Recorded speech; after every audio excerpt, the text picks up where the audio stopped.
Welcome to our special bonus episode of Gridwalk that we're calling the Triple Crown Weekend Special, title to be workshopped post-recording this, so you will know the title, even though we don't really know the title right now. That's so special. Yeah. But if you haven't listened to the normal Gridwalk episode, it came out Thursday, like always. Go and listen to that afterwards. We talk more in depth about all the F1 topics for the weekend as an F1 podcast. So we talk about all the ways Monaco's controversial and whether or not we'll be as controversial this year. We also give our predictions for the Monaco GP, and we talk about how all the F1 teams filled the gap of the race weekend last week. But that's our other podcast, so make sure you download, subscribe, do all the things like that one. Leave us a comment if you're watching on YouTube. But Triple Crown Special. We're going to talk a lot about what the Triple Crown is in detail in a moment. But this weekend we have the Indy 500 and we have the Monaco GP, which are two of the three Triple Crown races. So we wanted to do a special episode to dive deep into Monaco, dive deep into the Indy 500 from an F1 fan's perspective, but F1 fans who grew up in America knowing that the Indy 500 was a thing. Yeah. And then we're going to go through an IndyCar routing guide for the F1 fan. So if you have a passing interest, either after listening to us here, you're like, you know what, maybe I will tune into the Indy 500 because it's this big historic race, we're going to give you a routing guide based around your F1 interests. So, lots to get into today. I'm excited. So we're an F1 show. We're primarily F1 fans. It's really mostly at this point the only motorsports we avidly consume. But I wanted to talk a little bit about our experience with IndyCar and the Indy 500 before we get into talking about all of this. So before we decided to do this Triple Crown Weekend special, what was your personal experience with both IndyCar and the Indy 500? So I had always heard of IndyCar and of course the Indy 500. Knowing of the milk tradition is probably one of the big things that you always hear about Indy, but I haven't really learned too much, experienced too much. I actually got to basically secondhand experience Indy when, you most recently got to go, which we'll, I'm sure, get into, and in 100 Days to Indy. So fairly new to the sport. Again, we're F1 podcast. That's a lot where my interests lie in motorsports, and then my sports interest tends to be in other sports that don't involve cars that go vroom. So kind of very new to Indy, but it's interesting to be coming at it from this perspective and kind of learning the ways that it's different from F1 since I had learned so much about Formula One in that aspect. It's like kind of feel like I'm unlearning things, something that seems so similar. So coming from a very new, fresh perspective. I am very similar. I think the Indy 500 has always been peripherally present in my life. It's like the Kentucky Derby to me. Like, I'm not a horse racing fan. I do not watch horse racing, but once a year it becomes a part of popular culture and I'll pay attention to the Kentucky Derby. And actually, interestingly, it's the horse racing Triple Crown as well, I'm pretty sure. Yeah. And then, it's also called the Triple Crown, yeah. Right. So if there's a horse that is looking like it could win that, then it becomes more prevalent in my life, and me and the other sports fans around me will be interested in that. The Indy 500 has always been the same, where it's like, oh, the Indy 500 is coming up, so Sports Center's talking about it. And I was about to say, it's like when other sport, it'd be filed under like others in like a gym class or something. Like obviously not car racing or like horse racing in something, but if ESPN or SportsCenter is starting to cover it, that's when it's like starting to become in that zeitgeist. I mean, it's kind of similar how we're like watching Formula One growing, but like this was just the one. It's like a cyclical thing that you could always expect. It'll be on like a major TV show. It'll just be on TV. Your dad will just like have it on the weekends, like one of those types of things, like major events in the background. Exactly. Yes. Yeah, and actually, when people find out that I'm an F1 fan, the first thing they ask me is, about the Indy 500 because in general American knowledge, like they don't realize that all of these like open wheel, open cockpit race, single seater racing series are different. It just all like meshes together. It's like I actually get questions all the time about the 3 Triple Crown races. It's like, oh, F1, like, are they doing Le Mans this year? And it's like, no. Yeah. And then it's like, oh, F1, like, who won the Indy 500? And I'm like, that's completely different series. So it's interesting that, like, even if people don't know motorsports, like, they will always associate with these 3 races because they are covered. So that's, and then to your point, the milk, like, it's always gross. It always looks gross. I mean, it looks cool, fun, great photo, but like, ew. Great marketing, so fun. Don't not go big milk, not go big dairy. Like that's weird, but like marketing, interesting, like decision and choice of things. But yeah, it's like that thing in the zeitgeist. Like that's what the F1 spark started. My dad's like, so how Indy? And I'm like, you don't know anything about motorsports, but so if I explain to you the difference, will you understand the difference? Probably not, but tell me anyway. Like, so I did go to my first IndyCar race because I went to the Long Beach race because it was driving distance from where I am now. So I think I have had 2-ish months now to kind of become like a little more knowledgeable about this. But I'm not saying I am knowledgeable. I come at everything from an F1 fan's perspective. Mm-hmm. And I think this year I was very set on, I'm going to watch the Indy 500 this year. This year I'm going to actively, and I did watch hours of qualifying this weekend. That was really cool. So I'm excited to, like, my relationship with IndyCar is the race was fun and I'm excited to know more about it because it is really different than F1. Yeah, it's hearing you talk about qualifying and being like, and I love qualifying. I love F1 qualifying, but there are some things that like Indy does. It's fun, and I would love to see it over here. And it's just like, wow, Briana wants to touch the sacred bit that is qualifying on Saturdays. And let me be clear, right? Not always, or really at all. Actually, I probably take all of that back. But I was so enthralled with Indy 500 qualifying and this whole like 2-lane system thing that they have that I was like, wow, I want to see F1 cars do this. Because essentially they could run again. Mm-hmm. I don't know. I'm not going to get into that because that's not what we're talking about today. And I could talk for about 15 minutes about this. But I really enjoyed qualifying. I'm excited to watch the Indy 500. And then I'm excited to have this Triple Crown back-to-back race experience. I'm excited to talk about all this with you right now. The Triple Crown is the Indy 500, apparently controversially the Monaco GP, which Nicole will probably get into. She was telling me before we started recording, and I now have so many questions. And the 24 Hours of Le Mans. All I know is that only one driver has ever won the Triple Crown. And I'm pretty sure only one team has ever won the Triple Crown, which is McLaren, which is why they just announced their special livery for this weekend. All 4 of their Indy 500 cars are running special Triple Crown related liveries. But Nicole, I have no idea where this all started. What are the origins of the Triple Crown? So I searched high and low on the internet. I literally do not know in terms of the name. Like I cannot find an answer of who started calling it this. Why did they start calling it this? Like when officially it became like these 3 races.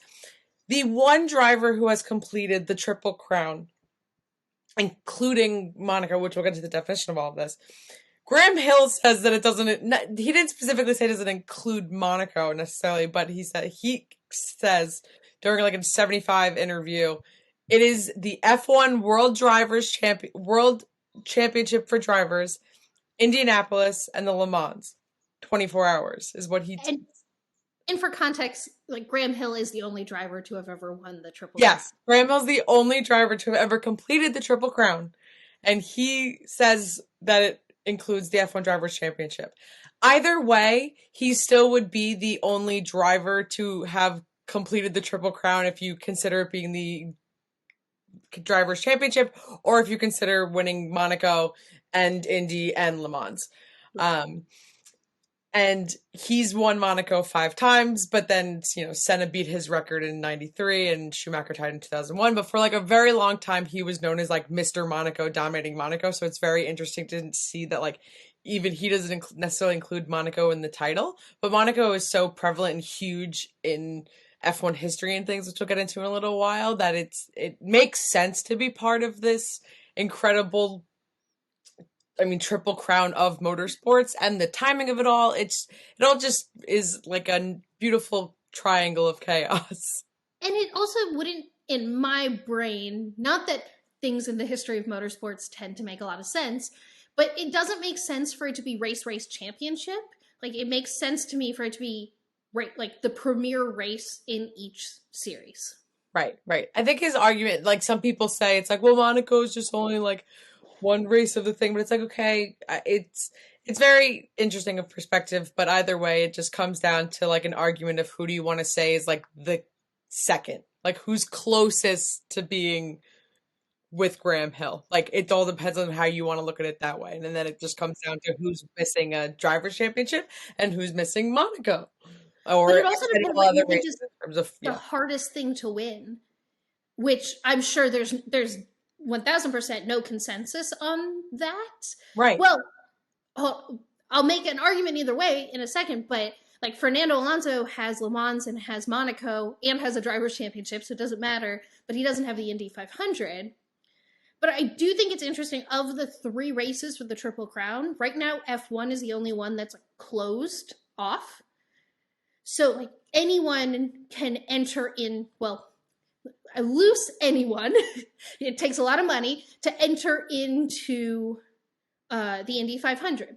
Or like you could get a seat on a team for Le Mans. Mm-hmm. Like, you can't just go to Mercedes and be like, hey, could you do a 3rd car for Monaco? And like, hey, so this year I want to do this one race and I want to do this thing and thank you. Like, I would love if they did that, though. I wonder if this is my hypothetical, and maybe you have some drivers where this is the case. Like, I wonder if any drivers have won the Indy 500 and have won Le Mans, and they are sitting there like, can I be in a car for Monaco, please? So I can win the Triple Crown? You know what? I don't have that information, but we can potentially find that for some content is where my brain is gearing. Editing Briana might come in with this fun fact now. Hi, editing Briana here, jumping in from the editing booth to tell you that I did do some follow-up research here. There is one driver in history that has won the Indy 500 and the 24-hour Le Mans, and it was AJ Foyt, who's actually one of the very few 4-time Indy 500 winners. So I did some digging into whether or not he ever got a shot in F1. It's unclear because we're talking about the early 70s, the late 60s, but it seems like he was entered into 3 various F1 races and he didn't attend. So he never showed up. He never took the track. And that was all the information I found about it. He did race in the time where the Indy 500 counted as an F1 race, so it looks like he had 3 starts, but they're all Indy 500 races, so it wasn't because he was specifically racing in F1. I also don't think AJ Foyt particularly likes F1, because as recent as early this week, he gave quotes about how little interest he had in watching F1 racing, which I always wonder if that's because he never got his shot and he could be with Graham Hill having won the Triple Crown, or if that's how, he actually feels about it. But interesting, in all motorsport history, there's just one driver that you look at who's won the other 2 and not the Monaco GP, and it's AJ Foyt. Crazy. Wild. It is very interesting. And of course, McLaren. I mean, yeah, one driver. So, but it makes sense. One driver, one team. I think the team thing is so hard because teams come and go so much in all of motorsports. So for a team to be like McLaren, to be able to confidently say, yes, this is the same team, and we did all the things. Right. I wonder, I don't know, Ferrari's participating in Le Mans this year.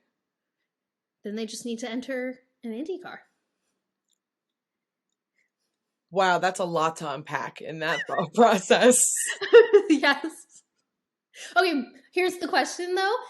Before, because I know you have more facts about the history of the Triple Crown and stuff, but I've derailed us a little bit here. Which F1 team would you most want to see attempt the Triple Crown?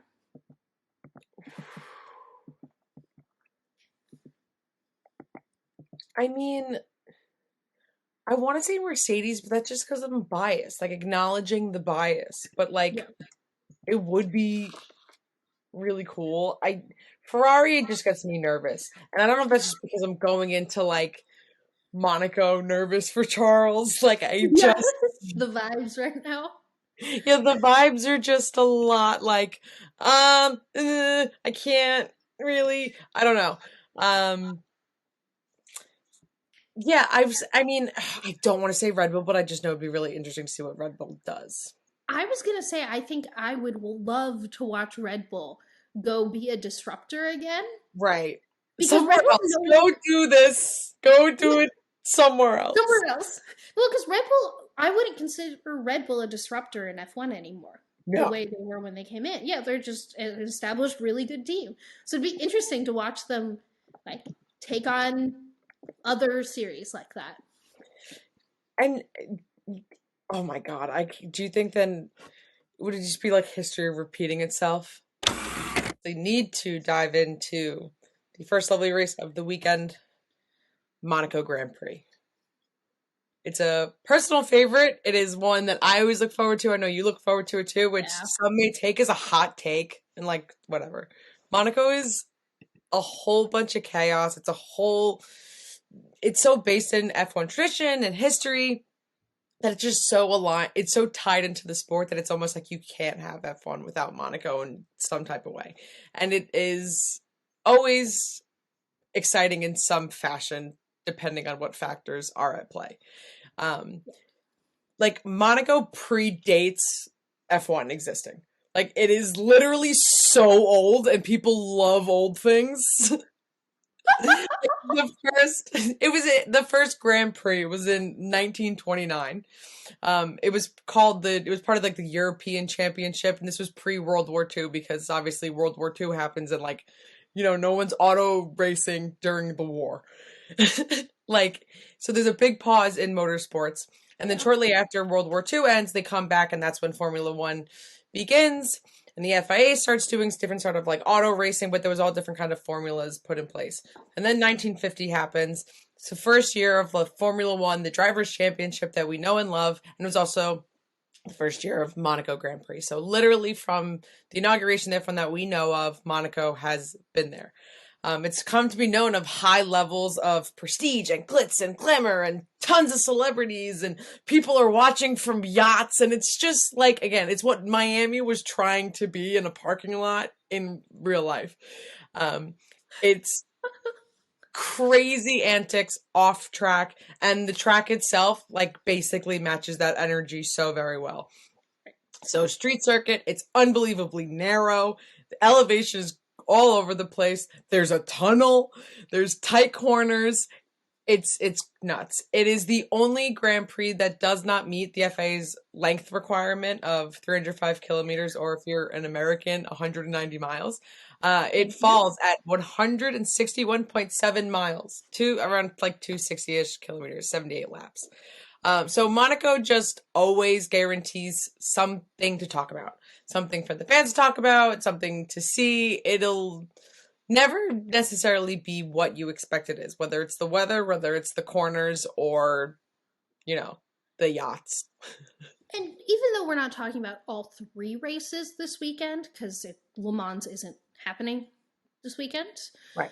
I think really what ties all three of the Triple Crown races together is they're all very old and they're all very hard to win.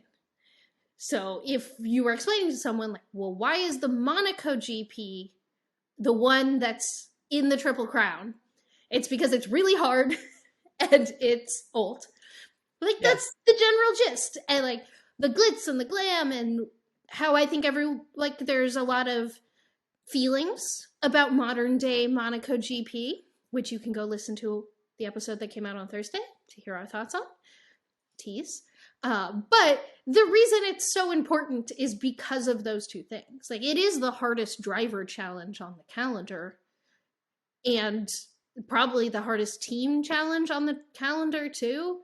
Because it definitely is. I mean, like, in terms of drivers on the grid right now, and like, I mean, the grid is very young, acknowledging that. Yeah. Of drivers on the grid, it's Lewis, Fernando, Checo, and Max.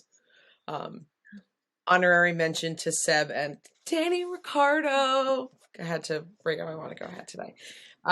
Lewis has only won it 3 times, which if you think about how dominant Lewis has been in the sport, like, it just shows you how hard that race in particular is to win. You go to any other track, and normally Lewis has won at that track more unless he just hasn't raced there enough.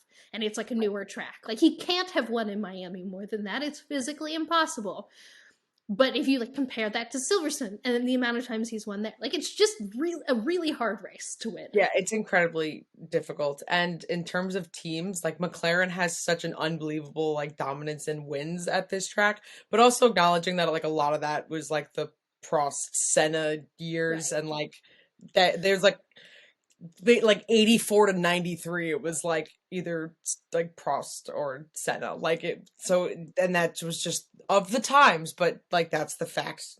Yeah, F1 records are so difficult because there's just such eras of dominance. And I also always find it interesting that this is one of the few tracks that Mercedes didn't dominate at, because that's not how they built their cars. They built their cars for like every other circuit on the calendar, and were like, all right, Red Bull, you can win Monaco. And Red Bull said, thank you. We get to go in the pool. No. I think Monaco is also just such a specific tech challenge. That's like, teams bring Monaco specific upgrades that they won't use at any other circuit, but they just need that much downforce and that much cornering power. That's not the right word to put here. I know what you mean. Yes, it's, I mean, ability to turn the car. Ability to corner. Right. So historically we're in a cost cap era, but people could bring essentially entirely different cars to the Monaco GP because of the specific nature of the track and how, again, hard it is to win. Like, I think I will never, when people talk to me about not liking the Monaco GP, I'm like, what are you talking about? This is one of the most difficult races to win on the calendar, and there's so much skill, whether it's the engineering of the car setup, to then the driver's execution. This is one of the few racetracks we have on the calendar that's like, wow, the skill to not mess up. It's all about the skill to not mess up here. And so many of like the biggest moments are at Monaco have been like, oh my gosh, they, crashed in qualifying. This was their pole position, and this was their position, for the race. And then the overtakes are like having to deal with some kind of issue on the track and like being able to make such unbelievable comebacks. And it just says so much more about a driver when they're able to produce some sort of comeback like that on a circuit like Monaco, because it seems near impossible. Plus, the good news is there's rumors that we're going to get smaller cars come 2026. So that will improve things overall. But I think my biggest thing about talking about Monaco in the context of the Triple Crown is I wish Monaco's a little more like the Indy 500, where we could have Monaco-specific bids in the field and people come over and participate in this race. And I understand, like, you know what, hold on, pause. 1, 2, 3. Thank you for leaving the comment and the engagement about why that couldn't work. I 100% understand why that can't work. Now, let me give you my actual pitch for it. I think that all 10 teams should be required to race a third car, because definitely what we need is more congestion on the Monaco circuit. And then, yes, those corners need more cars. Put more cars in the tunnel. Definitely a great idea. or Monaco shouldn't count towards the drivers' championship. It can only count towards the constructors' championship, and they have to send, if we're committed to this really silly thing where the Monaco GP and the Indy 500 always have to be on the same day, I think there should have to be swaps. I think every year F1 needs to send a driver to the Indy 500 and an Indy and then they get to pick and draft an Indy driver to come race at the Monaco GP. Because I do want more people trying to go for the Triple Crown. And so we need more IndyCar drivers able to race in Monaco. Yeah. And Le Mans drivers able to race in Monaco. The only reason why you can't just have like Monaco be like an only constructors winning piece is because it'll then just like, but you need that. Yeah. Right. I guess you could think of it that way, but that would be chaos. And I kind of love it. That would be, wow, so many people would hate it, and I would love to see that. Right. And I want to be very clear that, like, if maybe this is the first time you're listening to Grid Walk, like, I understand that logistically wouldn't make a lot of sense. I'm just throwing out something that sounds fun. I like throwing around goofy, fun ideas. Then maybe someone will have a smarter idea to actually make this happen. Actually implement this and do this way. Like, my whole motorsports philosophy is more fun, please. Yeah, I mean, Monaco, just the wild moments of Monaco are always like some of the best to like look back on. I think how many times do I reference Kimi, having to retire, and then he's just like, all right, gonna go to the yacht. Like that's it's so iconic. Senna basically did the same thing. Yeah, he crashes. I'm gonna go home. Just gets out of the car. It's like, all right, yeah, so it's wild. They can just like go on home because everyone lives there. I also like races that the drivers really care to win. I think that's why we love watching drivers at their home race, because they really care to win. And it means a little bit more. And Monaco was always that. Like, if you get a new winner like we did last year, like, they're going to cry. And I think that level of emotion around a race. So even if maybe like a portion of the F1 fan base doesn't love Monaco so much anymore, I just will always love it for that reason. Like, I love watching athletes really care about something. Yep. It's always like a movie ending moment. There's the best clips are always from Monaco, and there's a different vibe, there's a different energy. The drivers care differently because it's Monaco and because it has this historical significance to this sport they dedicated their lives to. Like, yeah, I get it. Same. It has to be really sick to win Monaco. Couple of acknowledgments up front. As we've said through this, neither of us longtime diehard IndyCar fans, both very new to this. We are not experts, nor are we trying to be experts. Essentially, what this is going to be is me, who knows a little more than Nicole, telling Nicole all the things that I would have sent her on a voice note, so she's well informed going into the Indy 500, or at least as informed as I am. I want to shout out at the front that Donut Racing Show did a fantastic episode about the connections between F1 and the Indy 500, and Elizabeth Blackstock did a fantastic article that she's posted links all over her social media about a Formula One fan's guide to the Indy 500 and IndyCar. If you are at least a little bit interested in this, or something I say here sparks your interest, go check out her materials. They're way more in depth. She is way more educated than I am on this. Her energy on that episode made me be like, I need to watch this. Right.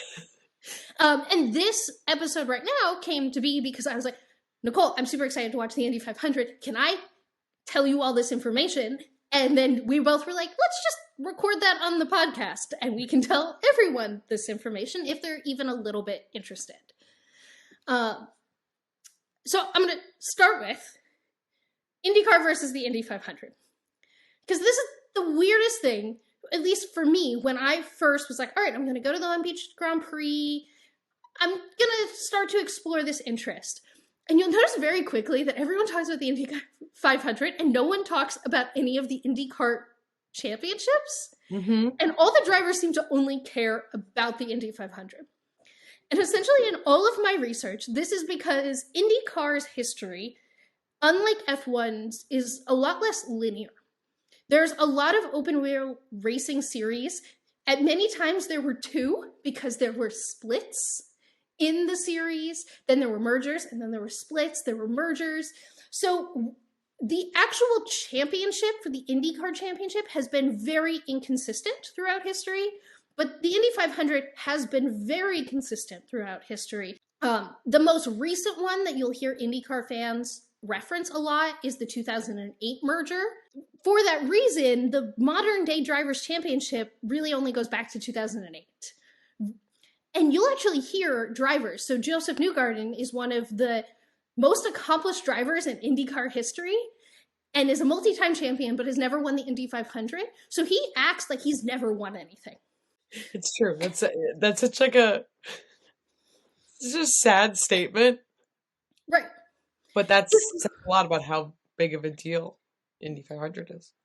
So much so that their Drive to Survive equivalent is called 100 Days to Indy, not the IndyCar Championship. Let's see who wins. No, like they're tracking the drivers to what they always refer to as the month of May.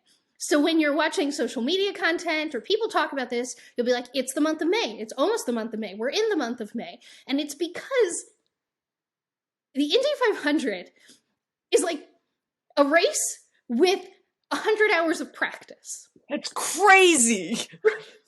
It could just be the month of May. Like you could just have the entire sport be just only in May. And that's crazy. Imagine that. Forever. The last example I'll make of this is that when drivers win a race before the Indy 500, the first question they seem to get asked by a reporter is, how do you think this will affect your efforts in the month of May? Or is this going to help your momentum going into the month of May? It's not, congratulations, you won the Long Beach GP. How are you feeling? How does this how does this lead into your championship? It's like, how is this going to affect you at the Indy 500? Also, we've alluded to this a couple times, but there are drivers who participate in the whole series, and then there are drivers who are just participating in the Indy 500. Imagining that in F1, which obviously, again, different sport, but just like entertaining that idea would be bananas. Just right. Like, okay, bye. That was all. Just this month of May. That's all I wanted. This leads me to, okay, how is that even possible? Let's talk about the car. Let's get nerdy for a second. This is a spec series. They're all racing the Dallara. You know, I think that's one of those words that I've never actually had to say out loud. I just read and type all the time.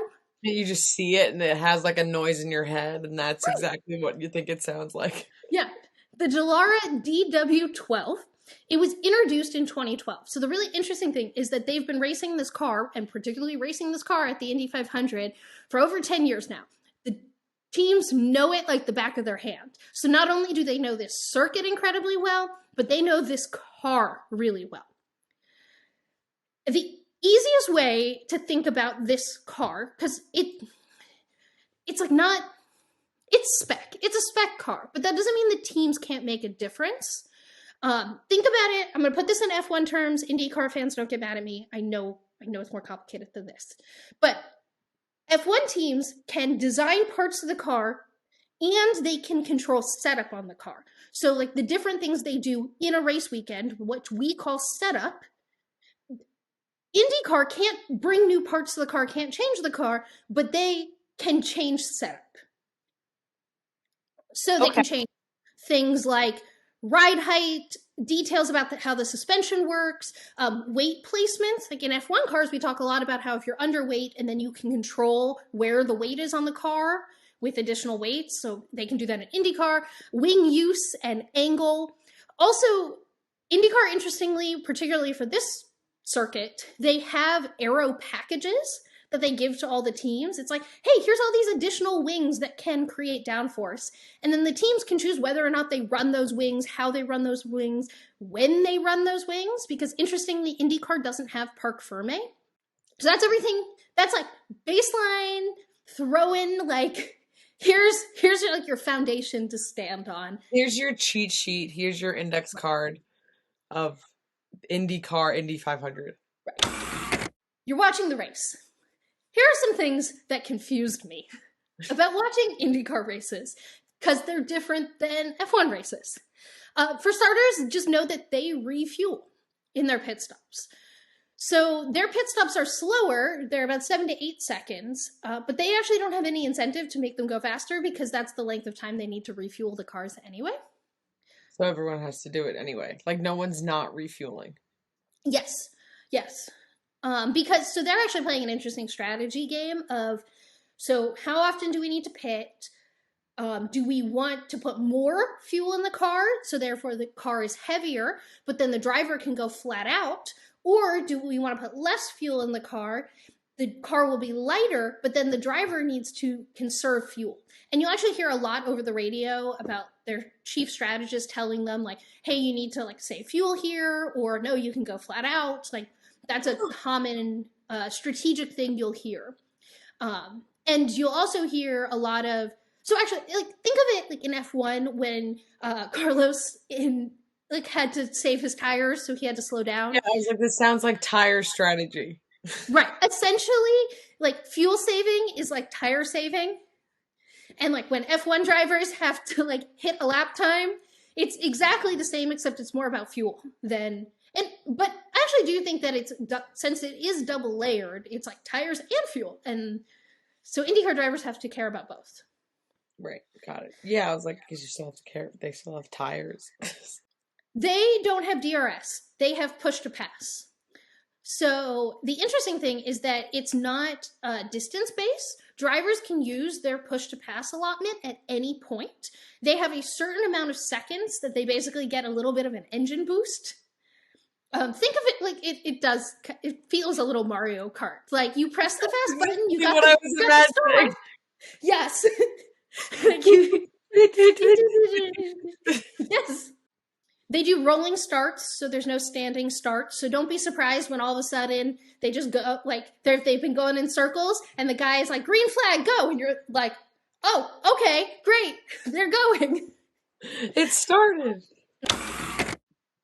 Before we get into storylines, drivers, rooting guide. Hi, my bias is I root for Colton Herta and Pato O'Ward. Colton Herta is from Los Angeles, that is Southern California, that is where I live. Think it's fun to root for him. Pato O'Ward is better at social media than any driver, period. Take the series out. He is unbelievable at social media and marketing. Love it. He has a corgi. I was going to say his dogs, both of his dogs have social media accounts. They're fantastic follows. Please. It's like, what is it? Oh, I don't remember the names of the dogs, but it's a German Shepherd and a corgi. I also just like to point out before we start, like, how great Pato O'Ward is at social media. He is so far and away the most popular driver that actually the AP put an article out about this today, and I'm pulling up the stat. Maybe. There it is. Ooh. And I purposely didn't send this to you because I wanted to surprise you with this stat. Oh, I'm excited. Pato O'Ward IndyCar merchandise sales are nearly 35% higher than the next closest driver. 35? Mm-hmm. That's insanity. Right. He is, I internally, like, with the people in my life, joke that Pato O'Ward is the marketing arm of IndyCar. I mean, and he's a great marketing arm. He's just so fun and interesting and, like, knows what he's doing. So that's my bias in all of this, essentially, but Wanted to take this from an F1 angle, but also give everyone like the big storylines going into this. So, thing you should know is that in IndyCar, there's two dominant teams, and it's Penske and it's Chip Ganassi Racing. So just know, even if they're not on pole or they're further back, like those are the two dominant teams. Penske has won more Indy 500s than anyone else. Chip Ganassi Racing has won like the last 3 or 4. Like honestly, Chip Ganassi Racing for the 500 is the team to beat, period. So know if you pick any of those drivers, you're picking it's like picking Red Bull this season. That's except more competitive, but it's a really safe bet. Then you have a second tier, which is McLaren and Andretti. I will point out that McLaren has had a fantastic qualifying for the Indy 500. Andretti has not. And I think those are just like some baselines you should know going into this. But I figured, Nicole, how random should I be or organized should I be in going through this routing guide? On a scale of 1 to 10, 10 being most random, I say 9. Okay. Then got it. I can do that. I can do full randomness. The organized thing was that I was going to go through the top 12 drivers, which is essentially like getting into Q3, but we're not doing it in that order. We're going to go completely random. All right. First thing, if you were the type of person who liked Red Bull when they came into F1 as the fun disruptor team trying to shake up the grid, then you should pick any of the 4 McLaren drivers to root for this weekend. When I was in the paddock at the Long Beach GP, McLaren was the only team that played music while they were working. McLaren is the fun team in IndyCar. I know, shocking, confusing, but true. I would recommend Pato for all the aforementioned reasons. Alexander Rossi has a huge F1 connection.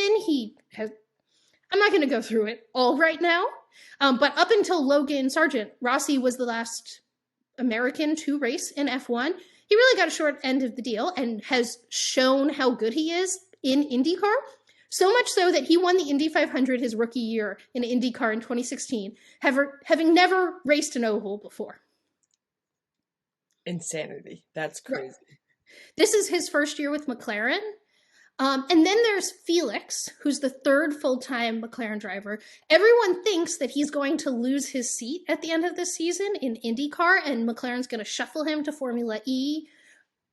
But he is the highest qualified McLaren driver for the Indy 500. He's starting P3, which is row 1, because it's 3 drivers a row in the Indy 500. Yes. So if you want underdog fun team, Felix is actually a good one.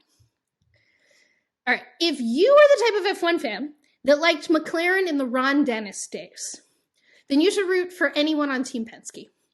Team Penske has this thing that I couldn't find the origins of that's like Penske perfect. They're like the buttoned up, like we are the best drivers.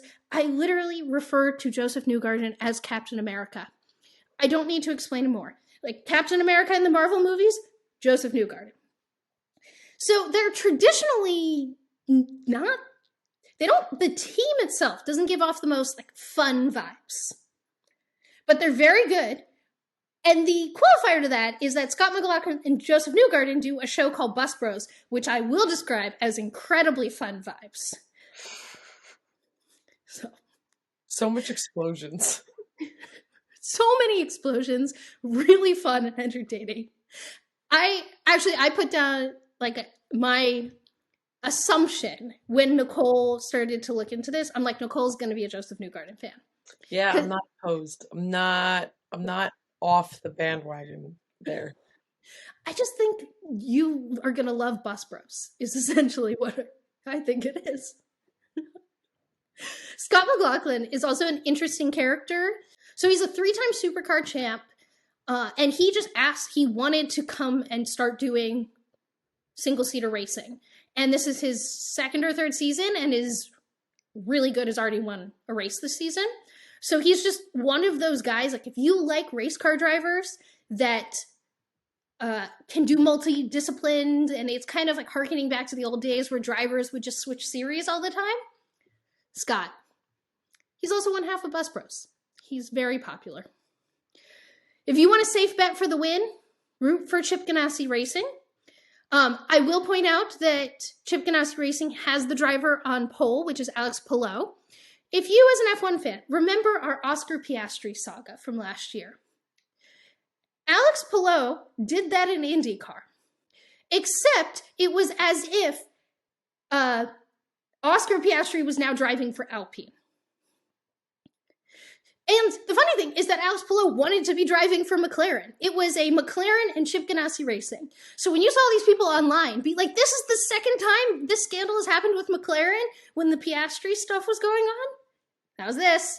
It's just that, like, 2 nickels meme. It's just, you know. Right. So Alex Palou was in this lame duck year. Everyone pretty much knows he's going to go to McLaren, but he's not allowed to negotiate with them for this contract that we all know already exists until September. But he's won a race this season, is now on pole for the Indy 500, could likely win the Indy 500 for Chip Ganassi Racing, a team that he wants to leave. What a crazy storyline that would turn out to be if and when he does it. Uh-huh. Part of me is rooting, like, if a Chip Ganassi Racing driver is going to win, he would be my personal rooting interest because of the chaos that it would create.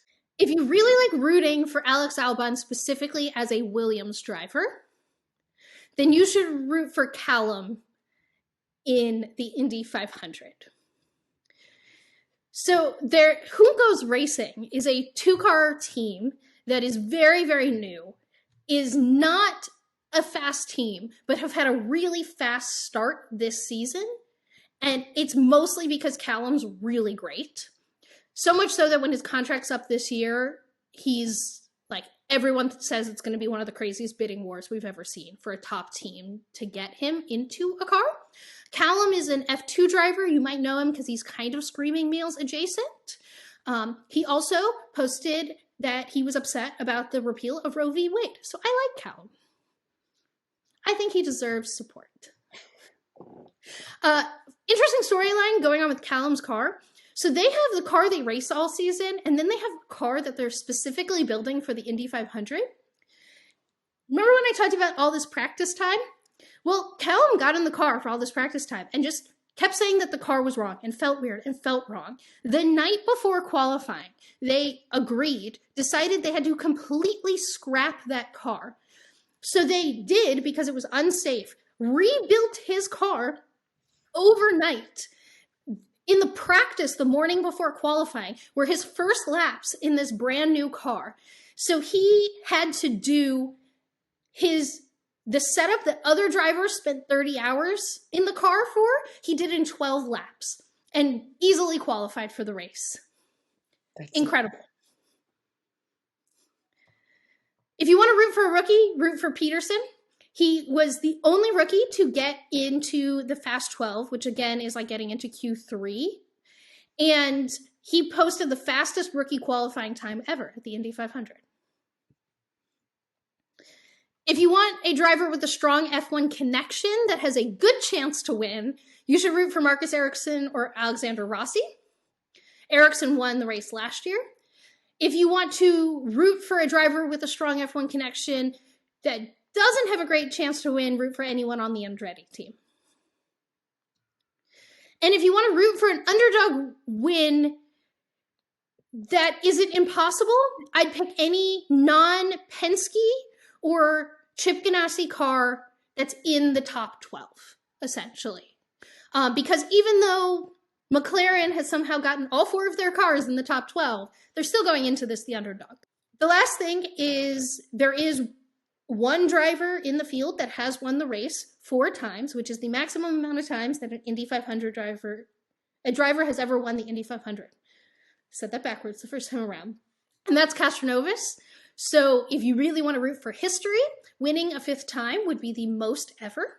Because there's only a couple who've ever won it 4 times. So Nicole, who are you rooting for? I think I want to root for Pato. I mean, I kind of just am. It's where the bias was before. It'll give me more, content with his dogs. That's where it is right now. But I'll report back after the weekend, and I'll let you know. Thank you for watching this bonus episode of Grid Walk, this extra special Triple Crown IndyCar Monaco preview. It was a whole bunch of fun.